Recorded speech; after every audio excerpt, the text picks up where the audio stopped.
The roses on my desk were the color of fresh blood, and the card tucked between the thorns proved someone had been inside Dominic Rinaldi's building. Long enough to know I took my coffee black, wore gray on Tuesdays, and left through the east lobby at exactly 6:15. "Who sent you flowers, Harper?" His voice cut through the air behind me like a blade. I didn't turn around, couldn't. My fingers were still holding the card, and my brain was stuck on the impossible specificity of the message. For the woman in gray who takes the east exit. Soon. "I don't know," I said. Dominic Rinaldi moved into my peripheral vision, and the temperature in the room dropped 5 degrees. He was tall, dark-suited, and completely still in the way apex predators are still before they strike. "You don't know," he repeated. His tone suggested I'd just told him the sun rose in the west. His gaze flicked to the roses like they'd personally offended him. "No." I set the card down carefully, like it might explode. "I don't get flowers. I don't date. I don't have time for— Someone knows your schedule down to the minute." He picked up the card between 2 fingers, reading it with the kind of focus most people reserve for contracts. "Someone knows which door you use, what you wear, what you drink." My stomach twisted. It came through the lobby, the delivery service, bypassed 3 checkpoints, 2 security scans, and made it to the 42nd floor without a signature or a logged vendor ID. His eyes lifted to mine, and they were the color of smoke before a fire. "That's not romance, Miss Quinn. That's a breach." The way he said breach made my mouth go dry. 8 months at Rinaldi Holdings was enough to learn 2 things. The building didn't make mistakes, and Dominic Rinaldi didn't forgive them. The men who used the private elevator to floors that weren't on the directory didn't smile, didn't chat, and didn't leave loose ends behind. When something went wrong in his world, it got erased. "I'll call security," I managed. "I am security." He was already moving toward my computer, his hand gesturing for me to unlock it. "Open your calendar, every access point, now." I should have argued. Should have reminded him that I was his executive assistant, not his property, and that my personal schedule wasn't his business. But my younger brother's face flashed through my mind. 17 years old, senior year at Dalton Ridge Academy, waiting for me to confirm that this semester's tuition had cleared. And I unlocked the screen. Dominic leaned over my shoulder, close enough that I could smell expensive cologne and something darker underneath. His hand moved the mouse, clicking through my synced calendar with the precision of someone who knew exactly what he was looking for. "Who has access to this?" "The executive team, your assistant, IT. Names." I rattled them off. He didn't write anything down. Didn't need to. I learned quickly that Dominic Rinaldi forgot nothing. "Vendor deliveries?" he asked. "Log through the main system. I don't handle those directly. You handle my schedule. That means you see when I'm exposed, when I'm distracted, when I'm out of the building." His gaze cut to me, sharp enough to draw blood. "That makes you a vulnerability, Miss Quinn." The words hit like a slap. I know." He straightened, and the space between us felt like a live wire. "If you'd sold information, you'd be better at covering your tracks. This isn't you. This is someone using you." Relief and terror hit at the same time. "Then you'll stay close until I find out who." It wasn't a question, wasn't a request. "Mr. Rinaldi, Dominic." He said it like a correction, like we'd just crossed a line I hadn't seen coming. "And before you tell me you can handle this yourself, let me be clear. Someone bypassed my security to get to you. That means they have resources, patience, and a reason. You don't have any of those things." My jaw tightened. "I have a job, a life, a brother finishing his senior year at Dalton," he said quietly. "Full tuition, room and board. You're his legal guardian. $48,000 a year, and you're 60 days from default if you miss another payment." The air left my lungs. "How?" "I know everything about everyone who works for me, Harper. Especially the ones I actually trust." Trust. The word snagged in my brain. And suddenly I was back in this morning's crisis, 3 hours before the roses arrived. Dominic had been in the executive boardroom with the acquisition team when I'd noticed the problem. His calendar showed a 10 o'clock meeting with the Castellano Group. Old money, Italian shipping. The kind of clients who expected precision and took insults personally. The problem was that Castellano's lawyer had sent a confirmation email for 9:30, 30 minutes early. In Dominic's world, that wasn't a miscommunication. It was a test. I'd caught it at 8:45 while cross-referencing his schedule against incoming correspondence, something his previous assistant had never bothered to do. By 9, I'd had the conference room reset, catering moved up, and security notified of the early arrival. By 9:15, I'd walked into the boardroom where Dominic was reviewing acquisition terms. "Mr. Rinaldi." He'd looked up, and the room had gone silent. You didn't interrupt Dominic Rinaldi unless the building was on fire. "The Castellano meeting," I'd said. "They're arriving at 9:30, not 10. Their lawyer confirmed it last night." One of the senior partners had started to argue. "The calendar clearly says." "The calendar is wrong." I'd pulled up the email on my tablet, walked it directly to Dominic. "Castellano's team sent this confirmation 18 hours ago. If we're not ready when they arrive, they'll assume we're not serious about the contract." Dominic had read the email. Then he'd looked at me with an expression I couldn't quite name. "How long have we been unprepared?" "We're not. I moved everything up an hour ago. The room is ready. Catering's in place. Security has their names." The silence had been deafening. Then Dominic had stood, buttoned his jacket, and said, "Gentlemen, we have 20 minutes. As the room had emptied, he'd stopped next to me in the doorway. "You could have let me walk into that." "No," I'd said. "I couldn't." Something had shifted in his expression. "Why not?" "Because my job is to make sure you never have to." He'd studied me for a long moment. Then, "What's your brother's name?" The question had caught me off guard. "Ryan." "Why?" "Because I want to know the name of the person you're working this hard for." Then he'd walked away, leaving me standing there with my heart doing something I couldn't afford. "Harper," Dominic's voice snapped me back to the present. He was watching me with an intensity that made my skin feel too tight. "You left," he said. "I was thinking about this morning." "The Castellano meeting." Of course he knew exactly where my mind had gone. "You saved me from walking into an ambush," he continued, his voice quiet. "You saw a trap no one else caught. That's why I trust you." His jaw tightened. "And that's why someone using you to get to me is not something I'm going to tolerate." The weight of that settled over me like a shroud. "You're not in trouble," he said, and his voice had softened just a fraction. "But you are in danger, and until I know why, you're staying where I can see you." It's not negotiable." He pulled out his phone, typed something fast. "Owen Hale is my head of security. He'll be here in 3 minutes. You're going to walk him through every delivery, every visitor, every person who's looked at you twice in the last month." "And if I refuse?" Dominic's smile was slow and cold. "Then you're not as smart as I thought you were." He turned toward the door, and I should have let him go. Should have nodded and played along and kept my head down the way I had for 8 months. Instead, I heard myself say, "What do I get?" He stopped, turned. "Excuse me?" My heart was hammering, but I kept my voice steady. "You're asking me to give you access to my life, my routine, my privacy. What do I get in return?" For a long moment, he just looked at me. Then something shifted in his expression, something that might have been approval. "What do you want?" "My brother's tuition covered. All of it. Through graduation and his first year of college if he gets an early admission." I swallowed. "And a written exit clause. If I help you find this person, I get to walk away clean. No scandal, no blacklist, no questions." "You think you're in a position to negotiate?" "I think I'm the only person in this building who can tell you which vendor has access to executive floor deliveries, which scheduler syncs with mine, and who asked me last week if you had any allergies." I held his gaze. "You need me, so yes, I'm negotiating." The silence stretched.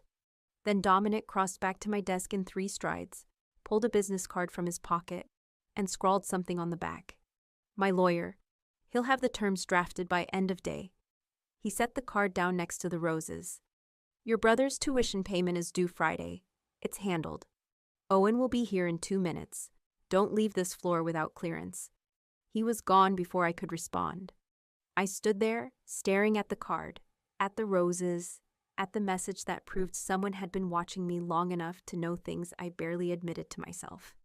And I realized, too late, that I'd just made a deal with the most dangerous man in New York. The door opened. Owen Hale stepped inside. He was built like a wall, with the kind of face that had seen too much and forgotten nothing. His eyes swept the roses, the card, and finally landed on me. Miss Quinn. He pulled out a tablet.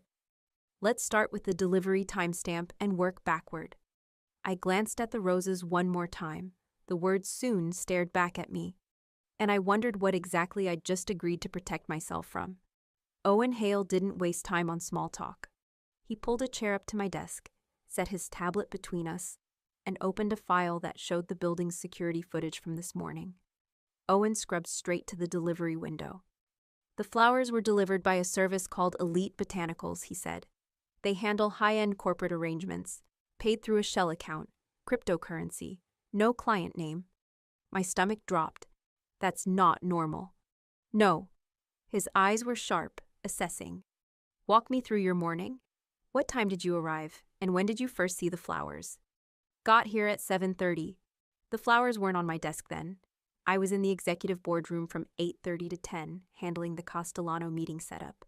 When I came back at 10:15, they were there. 90-minute window. Owen pulled up security footage. Delivery man badged through at 9:03 using vendor services credentials. The problem is, that badge was reported stolen 3 weeks ago. The floor seemed to tilt under me. So someone's been planning this.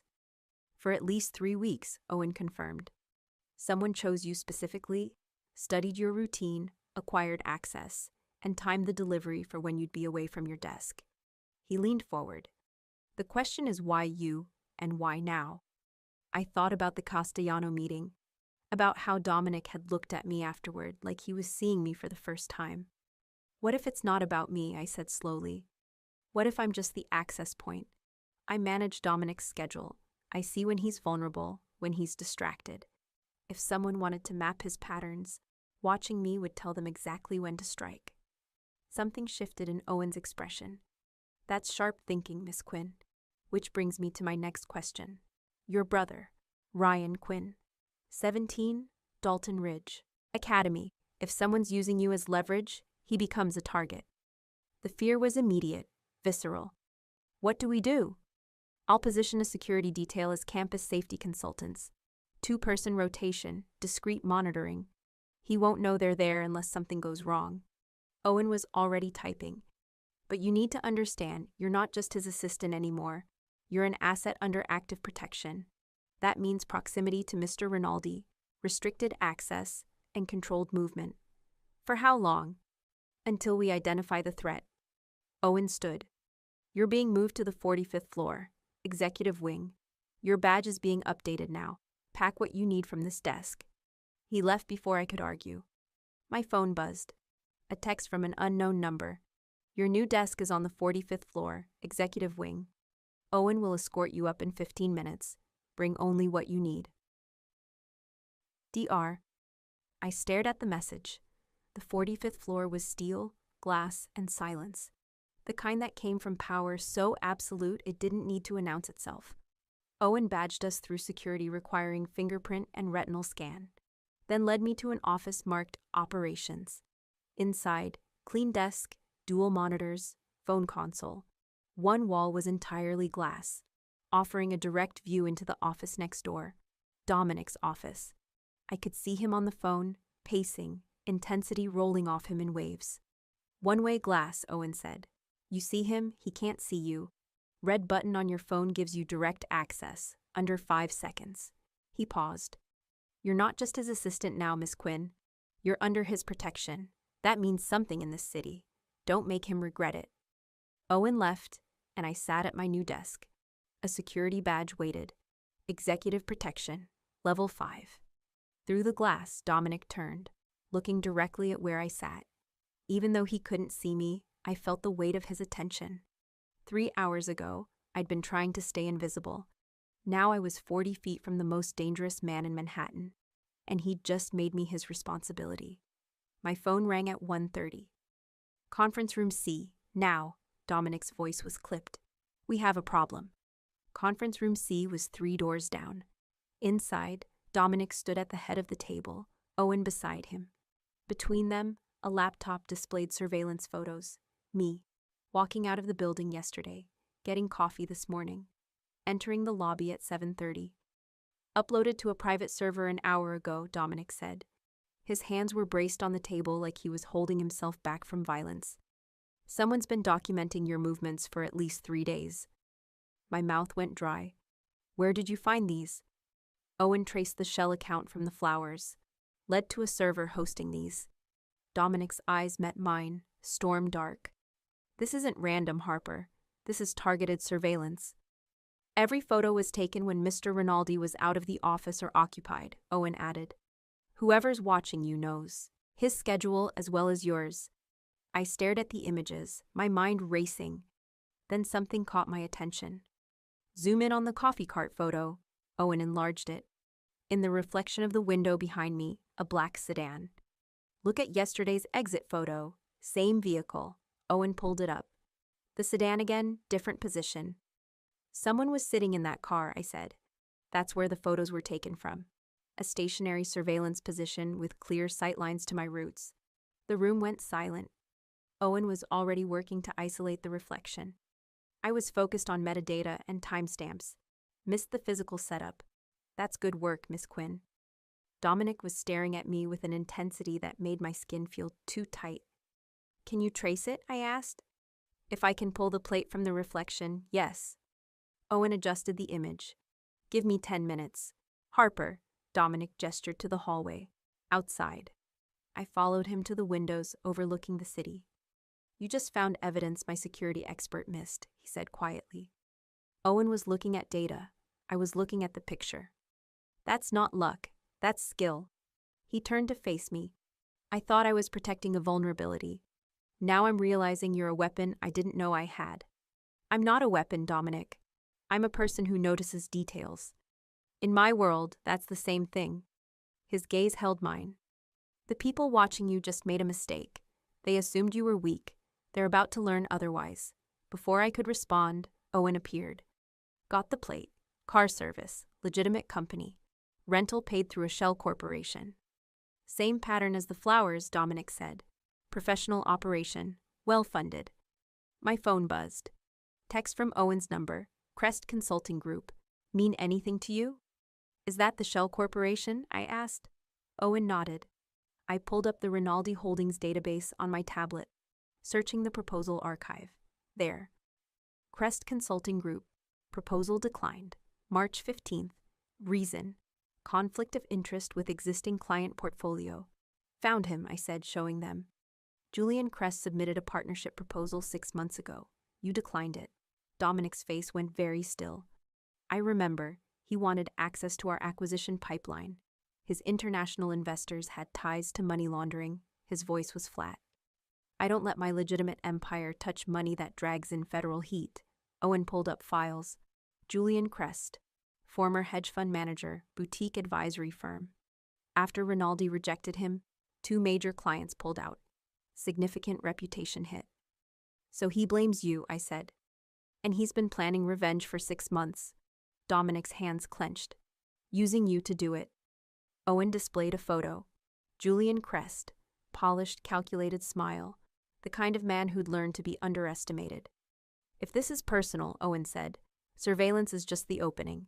He's building toward blackmail or forced negotiation. He thinks compromising me through Harper will bring me back to the table, Dominic said.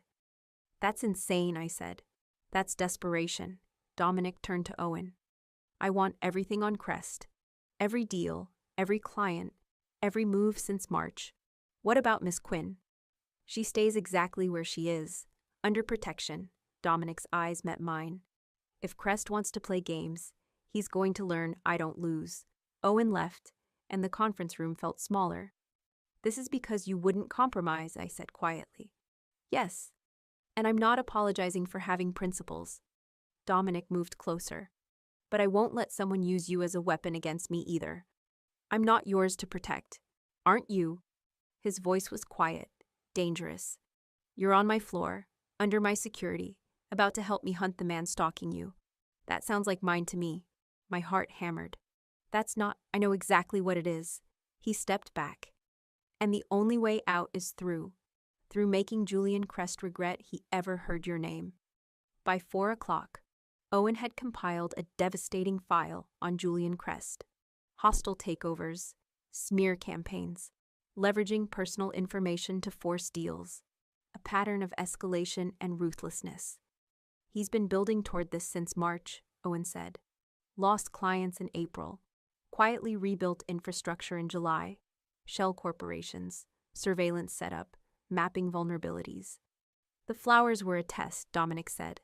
Proof he could breach security and reach Harper. So what's his endgame, I asked. Force you back to the table, Owen said. Use concern for Miss Quinn's safety, or threat of scandal, to make you accept his proposal. That won't happen, Dominic said flatly. Then he'll escalate, Owen warned.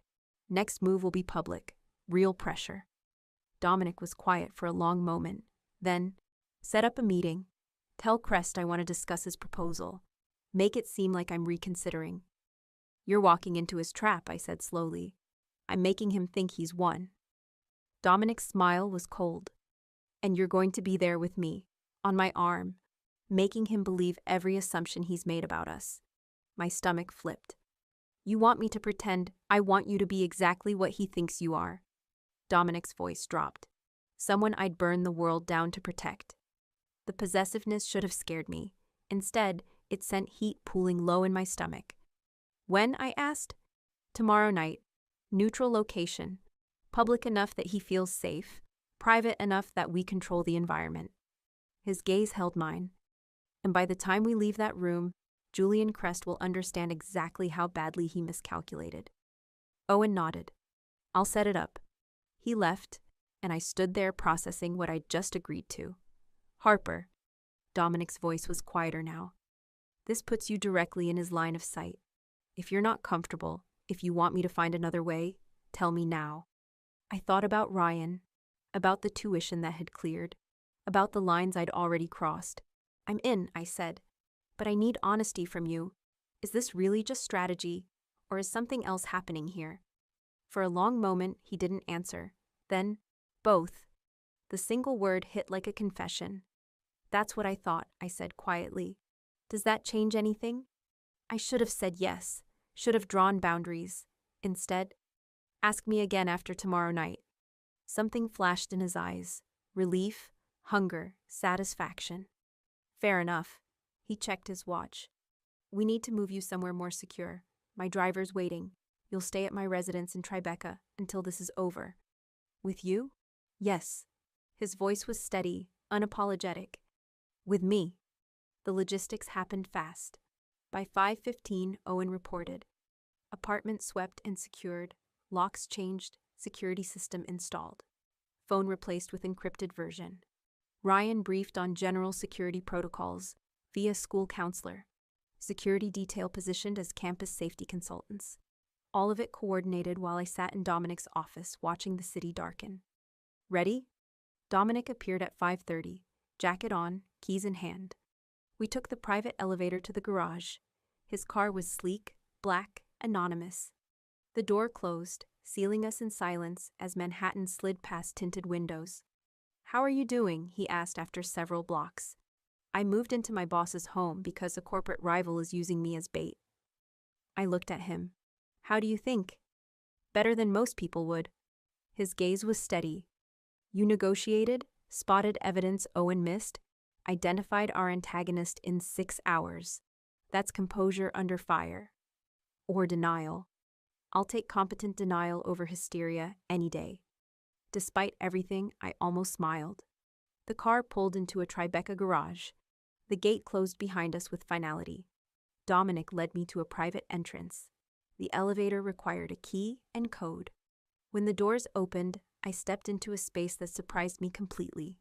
Exposed brick, floor-to-ceiling windows, bookshelves crammed with legal texts and poetry, vinyl collection beside an actual turntable, a kitchen that looked used. This wasn't a showpiece. This was where Dominic Rinaldi lived. Guest room down the hall, he said, shrugging out of his jacket.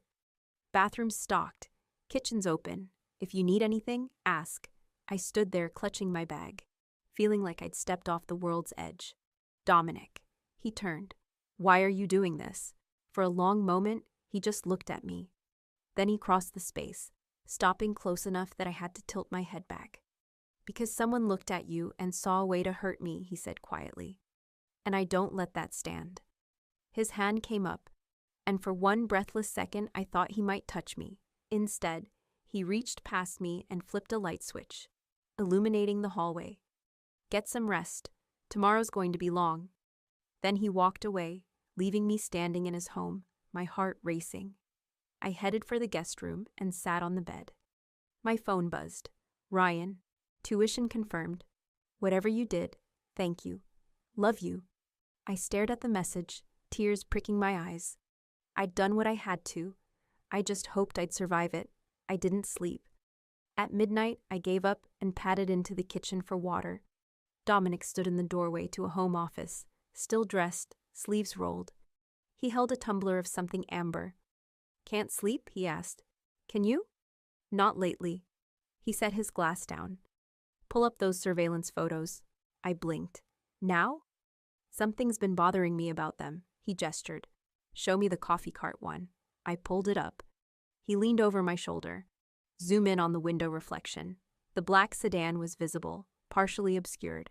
The camera's shooting from the passenger side, I said slowly, which means at least 2 people in that car, one driving, one photographing. His voice was grim. Crest isn't working alone. That changes things. It means coordination, division of labor. The person at tomorrow's meeting might not be the photographer. He straightened. Owen missed that because he was focused on metadata. You caught it because you see patterns. So what do? We assume Crest has a team. We prepare for multiple angles. His eyes met mine. And we make sure tomorrow night you know exactly what's real and what's strategy. My pulse kicked. What do you mean? I mean Crest is going to look at us and try to figure out what we are. He'll watch for tells, for weaknesses. Dominic's voice dropped. So I need you to know that what's happening between us, whatever this is, it's real. Not just strategy, not just protection. Real. The air left my lungs. Dominic, you don't have to say anything, but I'm not going to pretend this is just business. He was closer now. Tomorrow, Crest is going to see exactly what I want him to see. That you matter. That you're under my protection. That touching you is the last mistake anyone makes. And after tomorrow? After tomorrow, you decide what happens next. His gaze held mine. But until then, trust me. And if something feels wrong, if Crest says or does something that makes you uncomfortable, you walk away.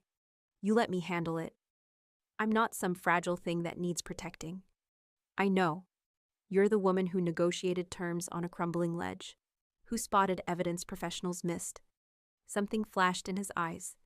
But you're also in my home, under my protection, about to walk into a situation designed to hurt you. So yes, Harper. For tomorrow, you let me protect you, and then we'll figure out the rest. I should have argued. Should have reminded him I didn't belong to anyone. But standing in his kitchen at midnight, city lights casting shadows across his face, all I could manage was, okay. Relief flickered across his features. Get some sleep. We start at 7. This time I did go back to the guest room, but sleep still didn't come. Because Dominic Rinaldi had just told me I mattered. And tomorrow, we were going to make his enemy believe it too. 7 a.m. came with coffee already brewing, and Dominic standing at the kitchen island, reviewing something on his tablet. Owen confirmed the meeting, he said, without looking up. 8 p.m. tonight. The Aurelius Club in Midtown. Private dining room. Owen already looped in a federal contact. If Crest incriminated himself in the room, agents would be on standby in the hallway. I poured coffee, my hands steadier than I expected. What's the play? We arrived together. You're introduced as my operations director, true enough to be believable, vague enough to let him draw conclusions. Dominic looked up. He'll test boundaries, push to see how close we are, what leverage he has. Stay calm, watch him carefully, and if you catch anything I miss, signal me. Signal you how? You'll know. His mouth curved slightly. You're good at seeing what others don't. Use that. And if he threatens Ryan directly? Owen has a team on your brother. If Crest mentions his name, we'll know he's crossed from corporate warfare into criminal territory. Dominic's voice went cold. That's when this becomes a different kind of problem. What kind? The kind that ends with federal investigators and arrest warrants. The certainty in his voice should have unsettled me. Instead, it felt like protection. The dress arrived at noon. Charcoal silk, fitted but elegant, with a neckline that suggested power rather than seduction.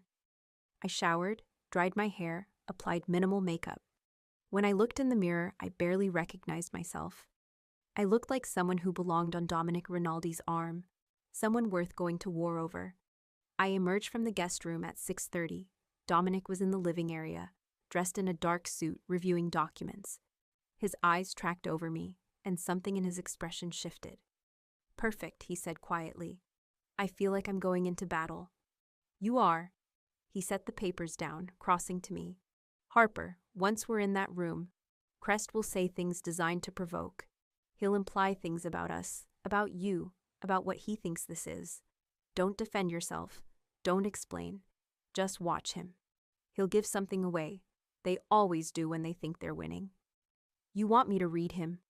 I want you to do what you do best. See the pattern." His hand came up, hovering near my face before dropping. "And trust that whatever he says, whatever he implies, I meant every word I said last night." My pulse kicked. "Dominic, we should go. Traffic will be heavy." He was already moving toward the door, and I wondered if he was running from the conversation or from the way the air between us had gone electric. The car ride started in silence.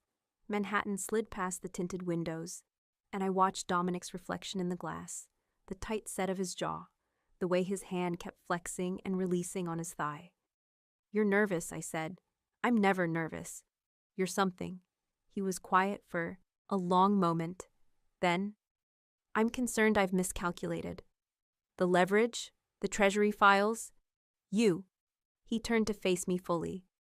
"I'm concerned that bringing you into this, putting you in a room with a man who's been watching you, who thinks you're a weakness he can exploit.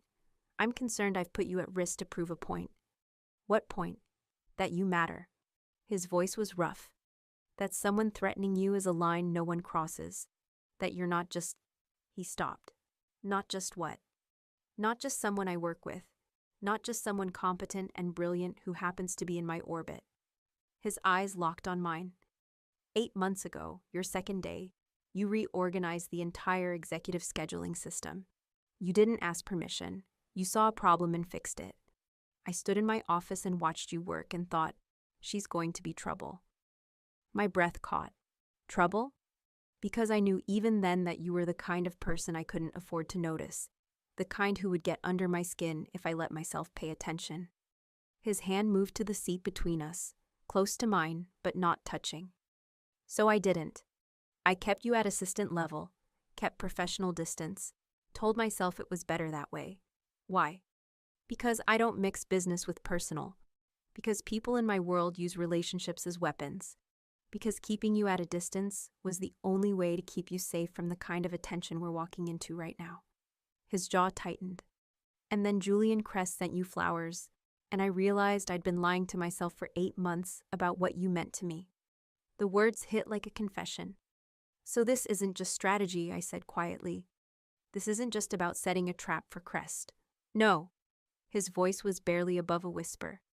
"This is about the fact that when I saw those surveillance photos, my first thought wasn't about the security breach or the corporate threat. It was that someone had been watching you, studying you, planning something that would hurt you. And I wanted to burn everything to the ground to stop it. Dominic, I need you to know that before we walk into that room." He shifted closer, and suddenly the space between us felt impossibly small. Because Crest is going to look at us and try to figure out what leverage he has. And he's going to realize very quickly that the answer is everything. You're everything. And that terrifies me more than any corporate warfare ever could. My heart was hammering. I don't know what to say. Say you believe me. Say that when he calls you a transaction, or implies you're convenient, or tries to make you doubt this. Say you'll remember this moment and know he's wrong. I looked at him, at the intensity in his eyes, at the way his control was fracturing around the edges, at the vulnerability he was offering me like a weapon I could use against him. "I believe you," I whispered. Something broke in his expression. "Thank God." Then his hand came up, cupping my face, and his mouth was on mine. The kiss was different from what I'd imagined in quiet moments when I'd let myself wonder. It wasn't gentle or tentative. It was fierce and desperate and raw, like he was trying to prove with his body what words hadn't conveyed. I made a sound I didn't recognize, and his hand slid into my hair, angling my head, deepening the kiss until I couldn't think, couldn't breathe, couldn't remember why this was supposed to be a bad idea. My hands found the front of his shirt, fisting in the fabric, pulling him closer. His other hand moved to my waist, fingers digging in, and I felt him shudder when I bit his lower lip. "Harper," my name was a growl against my mouth. "We have to stop." "Why?" "Because we're 3 blocks from the Aurelius Club. And if we don't stop now, I'm going to tell my driver to take us home and let Julian Crest wait until tomorrow." The words sent heat pooling low in my stomach, but I forced myself to pull back, to breathe, to remember that we had a battle to win. "Later," I managed. "Later," he agreed, his voice rough. "After we've destroyed him. After I've shown him exactly how badly he's miscalculated. After, I interrupted, pressing one more quick kiss to his mouth. "Let's go to war first. Then we'll figure out the rest." His smile was sharp and hungry. Together. The car pulled up to the club entrance. Dominic's hand found mine, squeezing once before releasing. "Ready?" I thought about the kiss still burning on my lips, about the confession that had just rewritten everything between us, about the fact that I was about to walk into a room with a man who'd been watching me for weeks. "Yes," I said. "Let's end this." The Aurelius Club was all dark wood, leather, and old money. Dominic's hand settled at the small of my back, as we were led through the main dining room toward a private space in the rear. I could feel eyes following us, the weight of recognition, speculation, curiosity. The door opened. Julian Crest stood as we entered, and I saw him for the first time in person. He was exactly as handsome as his photo suggested. Sharp suit, calculated smile. But there was something cold in his eyes that the polish couldn't hide, something predatory. "Dominic." He extended a hand. "Thank you for reconsidering." "Julian." Dominic's handshake was brief. "This is Harper Quinn, my operations director." Crest's attention shifted to me, and I felt his assessment like a physical touch. "Miss Quinn." He took my hand, holding it a fraction too long. "I've heard impressive things about Rinaldi Holdings' operational efficiency. I didn't realize the secret was in the personnel." I extracted my hand smoothly, watching his face. There, a flicker of something when I pulled away. Annoyance, calculation. "Mr. Crest," I kept my voice neutral. "I understand you're interested in discussing partnership opportunities. Among other things." His smile widened, but it didn't reach his eyes. "Please sit." The private dining room was intimate. Table for 4 with 3 places set. Wine already open, 2 glasses poured. Dominic pulled out my chair. I sat, and he took the seat beside me, close enough that our shoulders nearly touched. Crest noticed. Of course he noticed. "I was surprised to get your call," Crest said, settling across from us. "When you rejected my proposal in March, I got the impression the door was permanently closed." "Circumstances changed," Dominic said evenly. "And what's changed exactly?" Dominic's hand moved to the table, close enough to mine that our fingers nearly touched. "I've had time to reconsider the value of strategic partnerships." "I see." Crest's eyes flicked between us. "Strategic partnerships can be complicated, especially when personal considerations become involved."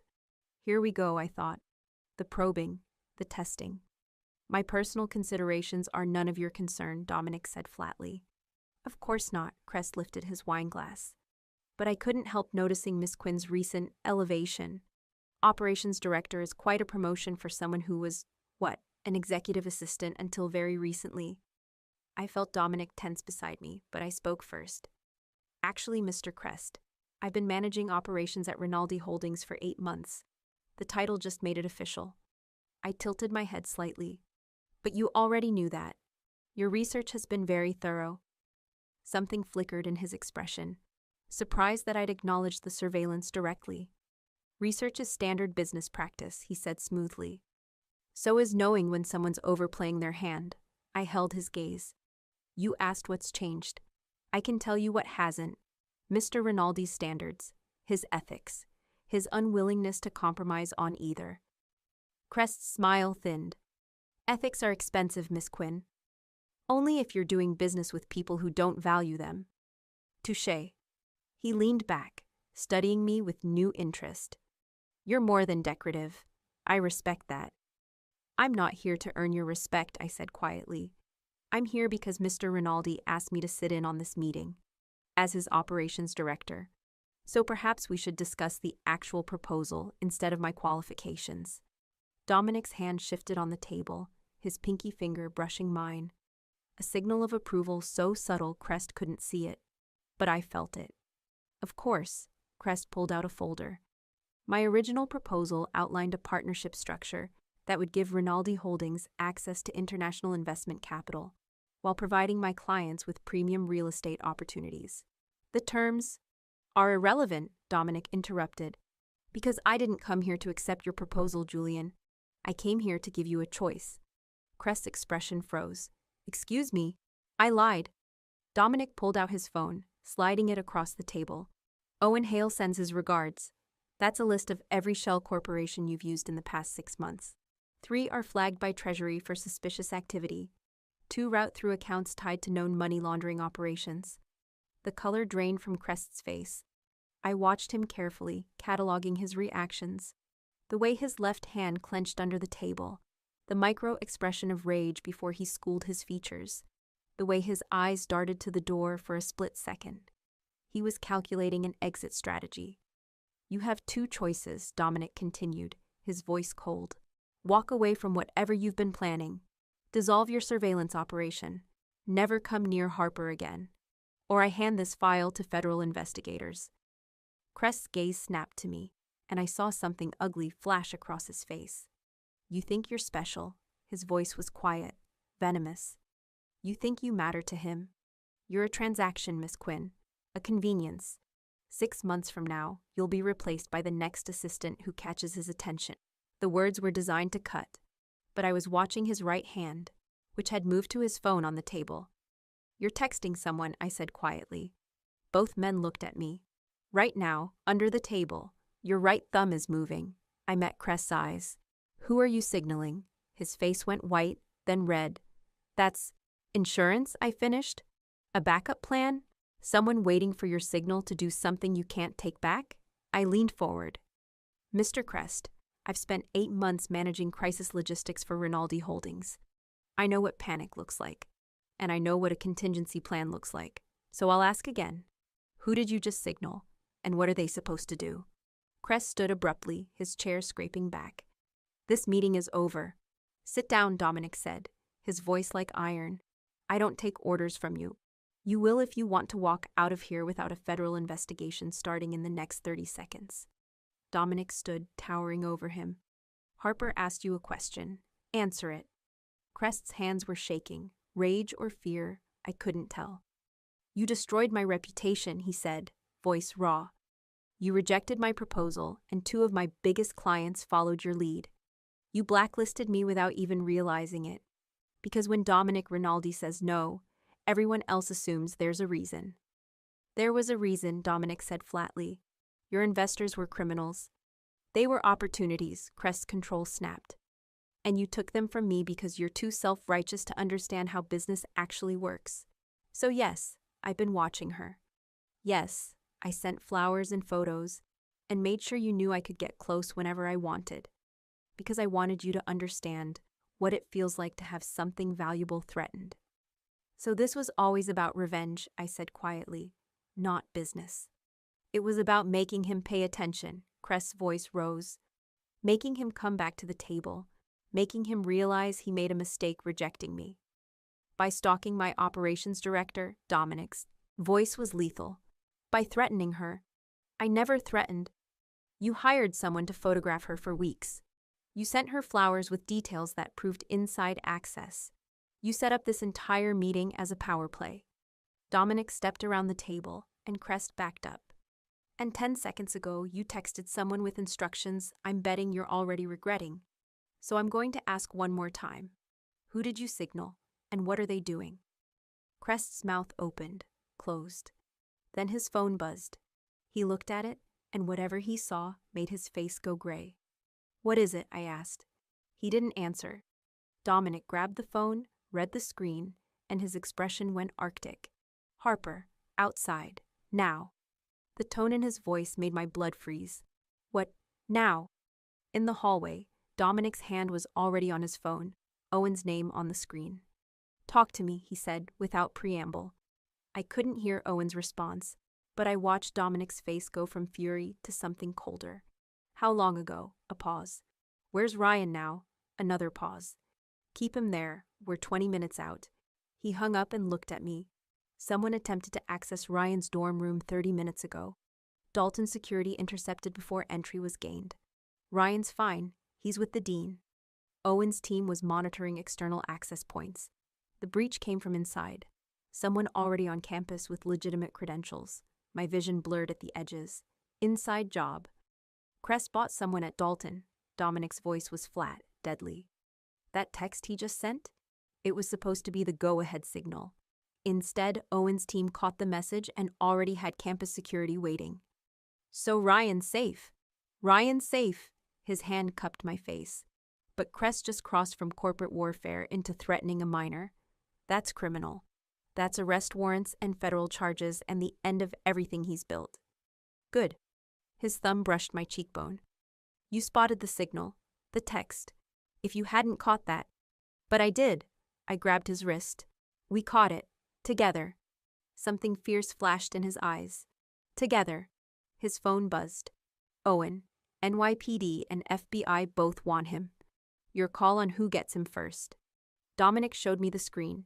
Your call, he said quietly. He came after your brother. You decide how this ends. I thought about Ryan, scared in his dorm room.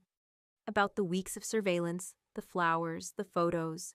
About Crest's ugly words, transaction, convenience, replaceable. About the fact that Dominic had given me the choice. FBI, I said. Federal charges for wire fraud, money laundering, and whatever else they can prove. I want him buried so deep he never sees daylight again. Dominic's smile was cold and satisfied. Done. He typed a response, then turned back toward the private dining room. Crest was still inside, standing by the window, his phone clutched in his hand like a lifeline. It's over, Julian, Dominic said from the doorway. Crest spun. What? The person you signaled. Owen's team intercepted them.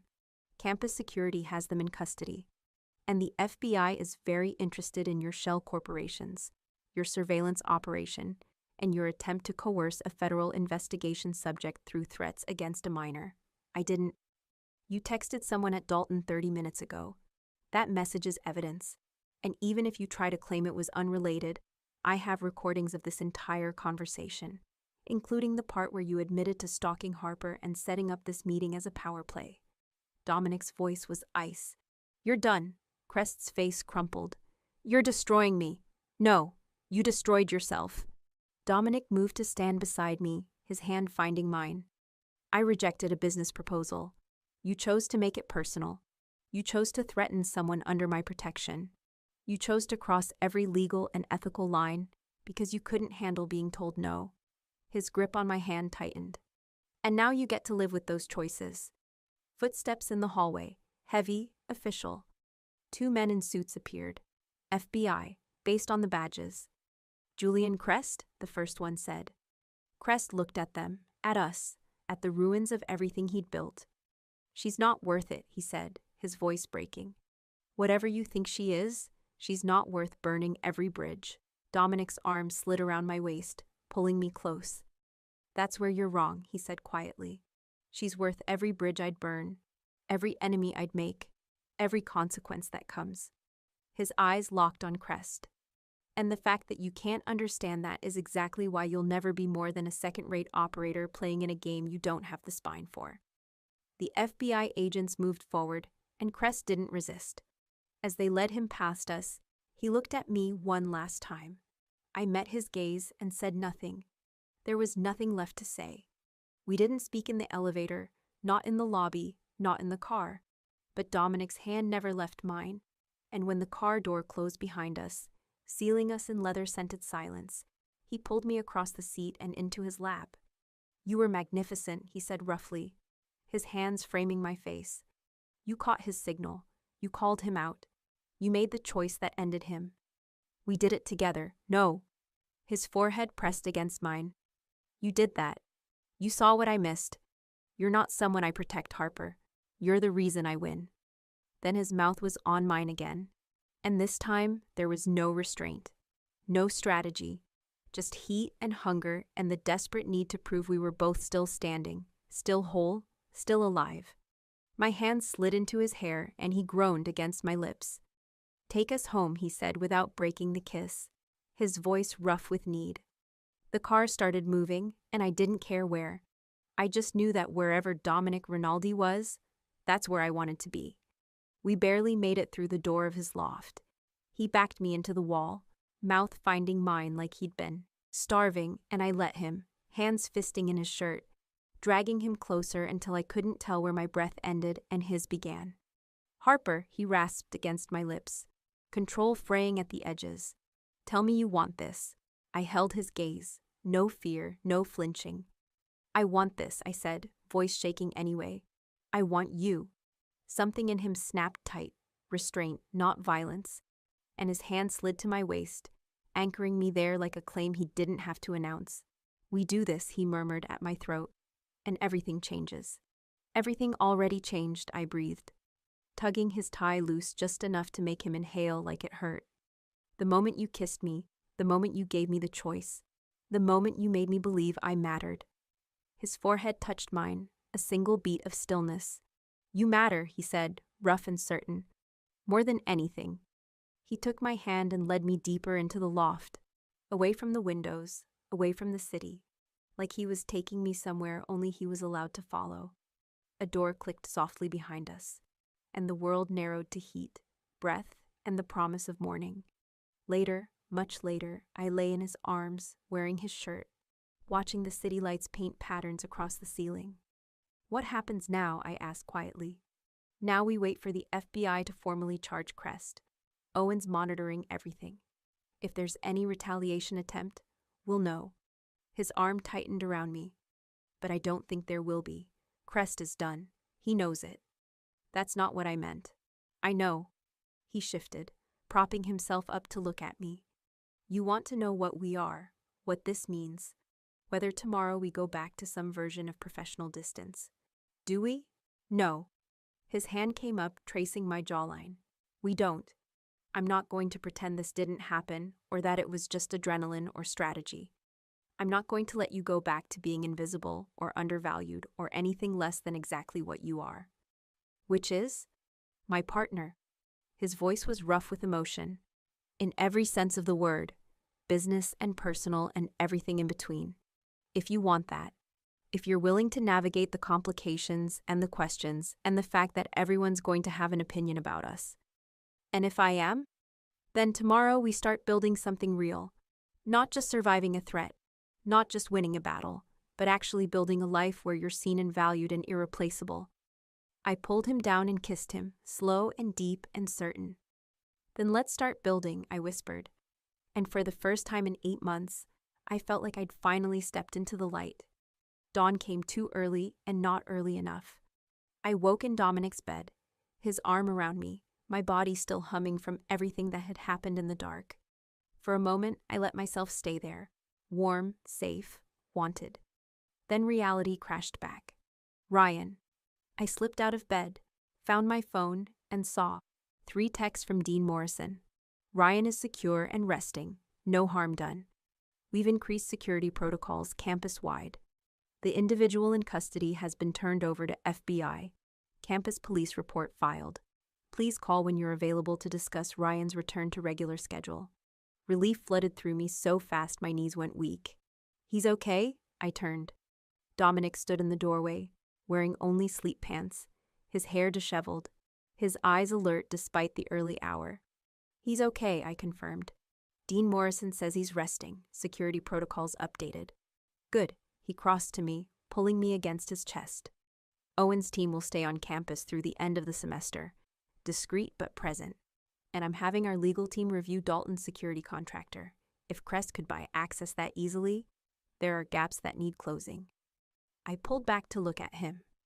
You're going to fix their entire security system. I'm going to make sure no one can get close to your brother again. His voice was matter of fact, like this was obvious. That's not negotiable, Harper. Dominic, I know what you're going to say. That Ryan's not my responsibility. That you can handle your own family's security. That I'm overstepping. His hand cupped my face. But he matters to you, which means he matters to me. So yes, I'm fixing Dalton's security. And yes, I'm keeping Owen's team on campus. And no, I'm not asking permission. I should have argued. Should have reminded him about boundaries and autonomy and not steamrolling into my life. Instead, I said, "Thank you." Something softened in his expression. "You're welcome." His phone buzzed. He glanced at it, frowned. "What?" "Owen. He needs to debrief us on something." He typed a response. "He'll be here in 20 minutes. Should I be worried?" Probably not, but with Owen you never know. 20 minutes later, we sat at Dominic's kitchen island, coffee, daylight, and the surreal feeling of drinking breakfast with my former boss who was now, what? Lover? Partner? Something without a name yet. Owen arrived precisely on time, looking like he'd been awake for hours. "Mr. Rinaldi, Miss Quinn." He set his tablet on the counter. "Crest is in federal custody. Initial charges include wire fraud, conspiracy to commit identity theft, unlawful surveillance, and attempted coercion of a witness. The U.S. Attorney is considering additional charges related to the money laundering flags." "Good," Dominic said. "There's more." Owen pulled up a document. "Crest's legal team made contact overnight. They want to negotiate." I blinked. "Negotiate what?" "A deal. Crest provides information on his international investors, names, account details, transaction records, in exchange for reduced charges and a plea agreement." Dominic's expression went cold. "No.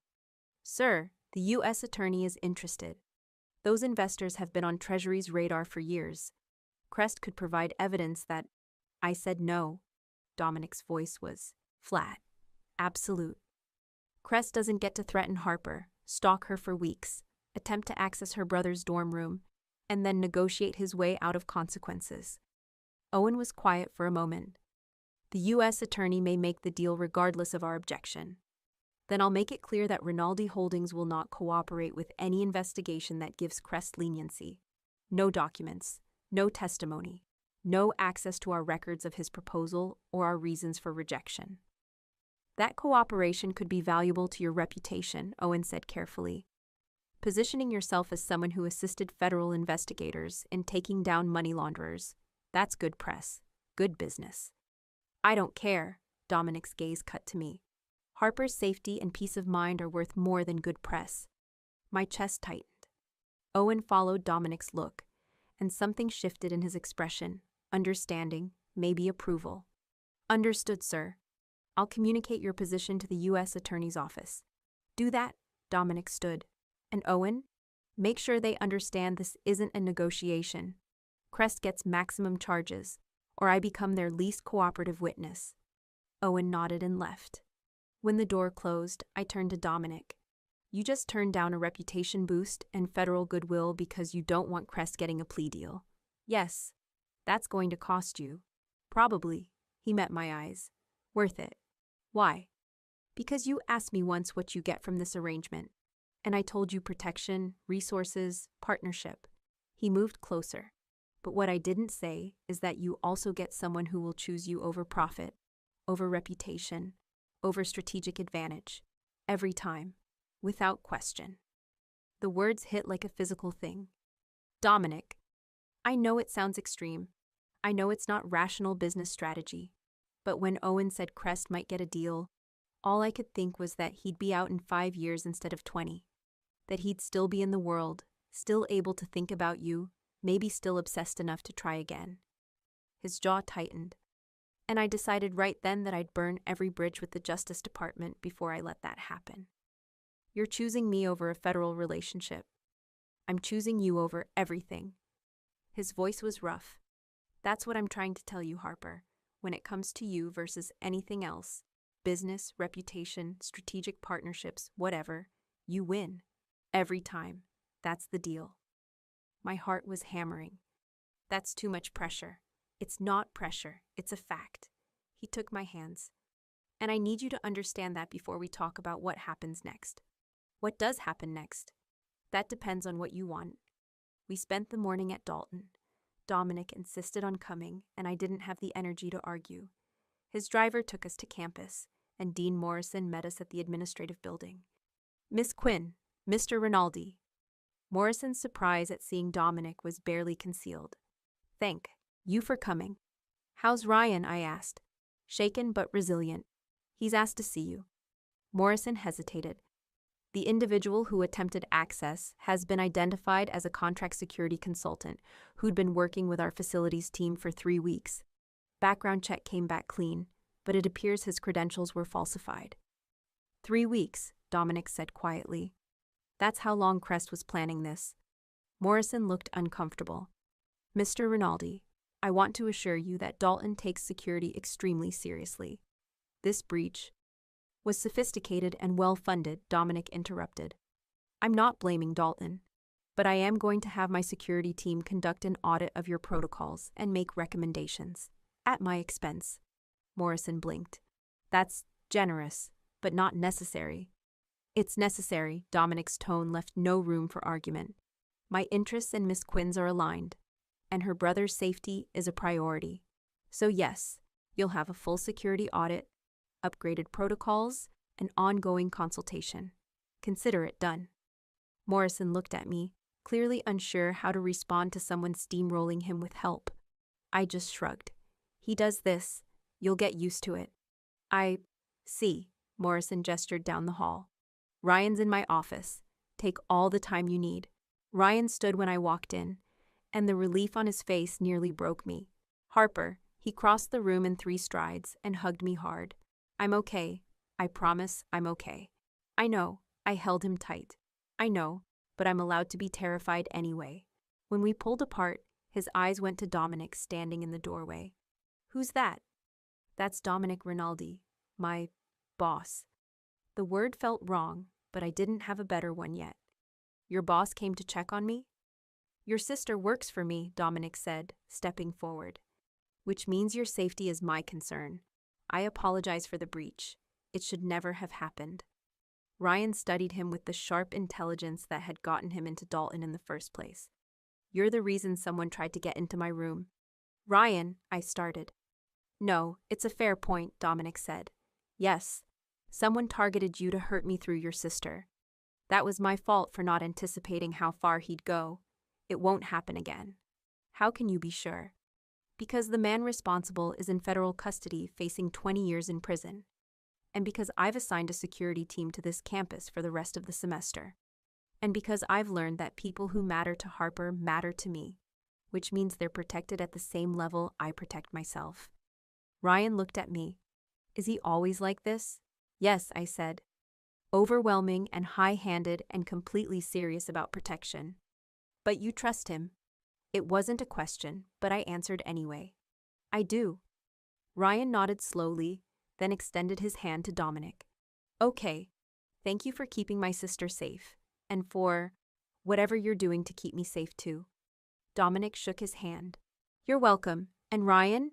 Your sister's been working herself to exhaustion to keep you here. She's brilliant, capable, and the reason I'm not in a lawsuit right now over a meeting conflict. She deserves to know you see that. Ryan flushed. I know, Harper, I know. I don't say it enough, but I know everything you've done for me. My eyes burned. You're my family. There's nothing I wouldn't do. I know. But maybe you don't have to do it all alone anymore? He glanced at Dominic. If you have backup now. The word hung in the air. Backup. Family. Partnership. Yeah, I said softly. Maybe I don't. We left Dalton an hour later, Ryan settled and safe, security protocols in place, and Dean Morrison looking vaguely steamrolled but grateful. In the car, Dominic's hand found mine. He's a good kid. He's the best. I looked at him. Thank you for coming. You didn't have to. Yes, I did. His thumb brushed my knuckles. Harper, I meant what I said.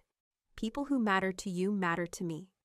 That includes your brother, your life outside work, your priorities that have nothing to do with Rinaldi Holdings. All of it. That's a lot of access to give someone. That's what partnership means. He was quiet for a moment. Which brings me to something I need to ask you. My stomach flipped. What? What do you want your role to be? Not just in this us, but at Rinaldi Holdings.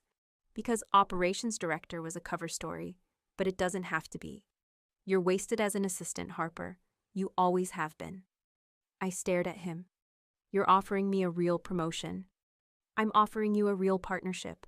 Operations director, senior advisor, strategic consultant. Whatever title makes sense. You'd work directly with me on acquisitions, negotiations, crisis management. The things you're already brilliant at, but officially, with compensation that reflects your value. You're doing this because we slept together. I'm doing this because you caught a security breach my expert missed, identified my antagonist in under an hour, and spotted a threat signal in real time during a high-stakes meeting. His voice was firm. The fact that we're also sleeping together is separate. I'd be offering you this role, even if we weren't. Would you? Yes. But I probably would have waited another month to get up the nerve. His mouth curved slightly. You're terrifying when you're competent. Despite everything, I almost smiled. I need to think about it. Good, you should, he squeezed my hand. But Harper, while you're thinking, remember something. You were never just an assistant.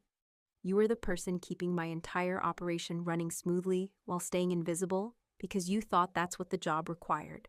You don't have to be invisible anymore. What if I like being invisible sometimes? Then you get to choose when you're seen and when you're not. That's the point. His eyes met mine. You're in control now, of your career, your life, this thing between us. I'm just asking you to let me be part of it instead of an obstacle to it. The words settled into my chest, warm and terrifying and real. Okay, I whispered. Okay, you'll think about it, or okay, you're saying yes. Both. I turned to face him fully. I'll take the role, but I'm negotiating terms, real terms. Equity stake, decision-making authority, exit clause if this us falls apart and makes working together impossible. His smile was slow and satisfied. There's the woman who negotiated with me at gunpoint. I was wondering when she'd come back. She never left. She was just waiting to see if you'd actually follow through. And? You followed through. I leaned in, kissing him softly. So now you get to deal with me as a partner instead of an employee. Best deal I've ever made, he murmured against my lips. The car pulled up to his building, and we rode the elevator in charged silence. Inside the loft, he pulled me close, his forehead resting against mine. Harper. Yeah? I'm in love with you. The words stopped my heart. You what? I'm in love with you, he repeated, his voice steady despite the vulnerability in his eyes. I probably have been since you fixed the Castellano meeting and looked at me like it was the most obvious thing in the world. But I definitely knew it when I saw those surveillance photos and realized someone had been watching you, that the thought of you being hurt made me willing to burn everything down. Dominic, you don't have to say it back. I'm not asking for that. I just need you to know that this isn't casual for me. It's not strategy or protection or convenience. His hands framed my face. You're the reason I win. The reason I make better decisions. The reason I'm willing to choose principle over profit and people over reputation. You make me want to be the version of myself I always hoped I could be. My eyes were burning. That's a lot of pressure. It's not pressure, it's truth. He kissed me softly. And you can do whatever you want with it. Take the job and keep me at a distance. Walk away entirely. Stay and see where this goes. Whatever you choose, I'll respect it. I thought about the past week, the flowers, the surveillance, the fear and the fight and the feeling of finally being seen. I thought about Dominic giving up federal goodwill for my peace of mind. about him showing up at Dalton to check on my brother, about the way he'd looked at me in that car and said 8 months ago, your second day. I can't promise I won't screw this up, I said quietly. I can't promise I'm ready for everything this means. I can't promise I won't get scared and push you away or doubt everything when it gets hard. I don't need promises, Harper. I just need you to choose this. Choose us right now, today. And then tomorrow you can choose again. And the day after that. One choice at a time. What if I choose wrong? Then we figure it out together. His thumb brushed my cheekbone. That's what partners do. I took a shaky breath. Then I said the words I'd been too afraid to admit even to myself. I'm in love with you too. His eyes closed, relief and joy and something deeper flooding his features. Say it again. I'm in love with you. My hand slid into his hair. I'm terrified and overwhelmed and completely out of my depth. But I'm in love with you, and I want this. The job, the partnership, the complicated, messy reality of trying to build something with you. I want all of it. He kissed me then, deep and slow and thorough, like he was sealing a promise. When we finally broke apart, both breathing hard, he said, "So we're doing this. We're doing this." I smiled against his mouth. God help us both. God help Julian Crest if he ever gets out of prison. I laughed, and it felt like freedom. 3 months later, I stood in my new office, the real one, with my name on the door and a title that actually reflected what I did, and looked out at the Manhattan skyline. Harper Quinn, Senior Strategic Advisor. It still felt surreal. My phone buzzed. Ryan. Got an A on the chem final. Thanks for the tutor you definitely didn't tell me Dominic paid for. I smiled and typed back. Proud of you. Also, he paid for it himself because he's obnoxiously generous. Get used to it, Ryan. Already am. He asked if I wanted to have dinner with you guys next week. That cool? My chest tightened. Very cool. I'll confirm and let you know. Another text, this time from Dominic. Board meeting wrapped early. Dinner tonight? Me. Your place or mine? Dominic. Ours. I stared at the word. Ours. 2 weeks ago, I'd moved into the Tribeca loft officially. My furniture mixed with his, my books on his shelves, my coffee in his kitchen, our home. It still felt like something I'd dreamed up in a moment of desperate hope. But it was real. I was real. Seen, valued, irreplaceable. Not because Dominic had saved me or fixed me or given me a life I couldn't have built myself, but because he'd seen who I already was and made space for me to become even more. Miss Quinn? I turned. Owen stood in my doorway, tablet in hand. Owen, what can I do for you? Mr. Rinaldi asked me to brief you on the Castellano Group's expansion proposal. He wants your analysis before the partners' meeting Friday. Send me the files. I'll have notes to you by tomorrow. Owen nodded, but he didn't leave. Something else? I asked. I wanted to say. He paused, clearly uncomfortable. You were right. About the car in the surveillance photos.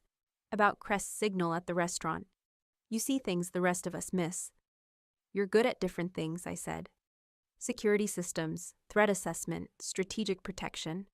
I'm good at patterns and people. That's why we make a good team. Something that might have been respect flickered across his face. Yes, we do. After he left, I sat at my desk and opened the Castellano files. This was my life now. Strategic analysis, high stakes, negotiations, partnership with the man I loved and the company I'd helped build from the shadows. It wasn't perfect. Some of the other executives still looked at me like I'd slept my way into the role, despite the fact that I'd proven my value a dozen times over. The press had questions about my relationship with Dominic that we refused to answer. And some days, I still felt the weight of imposter syndrome pressing down, whispering that I didn't belong here. But then I'd remember Dominic's voice in the car. 8 months ago, your second day. I knew you'd be trouble. I'd remember catching the breach that Owen missed. I'd remember negotiating with a man who terrified most of Manhattan and walking away with everything I'd asked for. I'd remember that I'd earned this, not by being protected, not by being saved, but by being brilliant and brave and refusing to stay invisible. My office door opened, and Dominic walked in, loosening his tie. Meeting wrapped. 30 minutes early, he rounded my desk, pulling me to my feet and into his arms, which means I have 30 minutes to spend with my favorite strategic advisor before the next crisis hits. Only 30 minutes? I tilted my head back to look at him. You're getting slow in your old age. His laugh was low and warm. Careful, or I'll remind you exactly how not slow I am. Promises, promises. He kissed me then, soft and deep and full of everything we'd built together in 3 months of negotiating work and life and love in the spaces between. When we pulled apart, he said, Ryan texted me about dinner next week. He texted me too. I studied his face. You're nervous. I'm not nervous. You're something. He paused. I want him to like me, to approve, to think I'm good enough for his sister. My heart melted. Dominic Rinaldi, you're worried about impressing my teenage brother. He's important to you. That makes him important to me. His hands settled on my waist. And I want him to know I'm serious about this, about you, about being part of your life in every way that matters. I cupped his face. He already knows, but I'll make sure he understands you're not going anywhere. Good, he pulled me closer. Because I'm not. You're stuck with me, Harper Quinn, for as long as you'll have me. That's a long time. I'm counting on it. I kissed him again, and for the first time in as long as I could remember, I felt like I was exactly where I belonged. Not invisible, not wasted potential. Not someone's assistant or someone's weakness or someone's anything. Just Harper.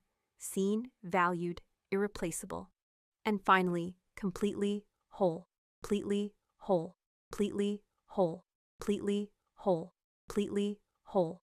Completely whole. Completely whole. Completely whole. Thank you for listening all the way to the end. If you enjoyed this story, please subscribe so you don't miss the next Mafia love story. And tell me in the comments where you're listening from. Your feedback really helps me make these even better for you. Thank you for letting my stories keep you company. It truly means more than you know.